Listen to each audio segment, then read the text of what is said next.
Hello guys, അപ്പോൾ നമ്മുടെ വീട്ടിലത്തെ ഒരു വെള്ളപ്പൊക്കമാണ്. എനിക്ക് പനിയാണേ. അപ്പം ഞാൻ ഈ വെള്ളപ്പൊക്കം കാണിച്ചു തരാം നിങ്ങളെ. കണ്ടില്ലേ, ഞങ്ങൾ നിൽക്കുന്ന അവിടെയൊക്കെ സ്വിമ്മിങ് പൂളാണ്. എൻ്റെ അനിയത്തി അതിനൊക്കെ ഇറങ്ങി കളിക്കും. എനിക്ക് വയ്യ, സ്വിമ്മിങ് പൂൾ പോലെ ആയിരുന്നു.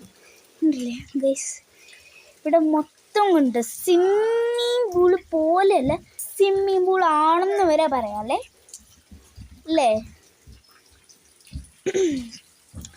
ഇതാണ് ഈ മണ്ണിട്ടുള്ള കുഴപ്പം. എവിടെയെല്ലാം കുഴി ഉണ്ടെങ്കിൽ അത് നിറച്ചാവുന്നതേ. കണ്ടില്ലേ, മൊത്തം കാണിക്കാൻ പറ്റും.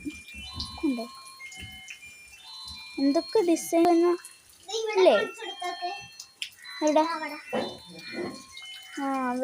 എവിടെയൊക്കെ കണ്ടോ ഗൈസ്, മുങ്ങിക്കിടക്കുകയാണ്. അപ്പോൾ ഇത്രയുള്ള video. Tata bye bye, see U.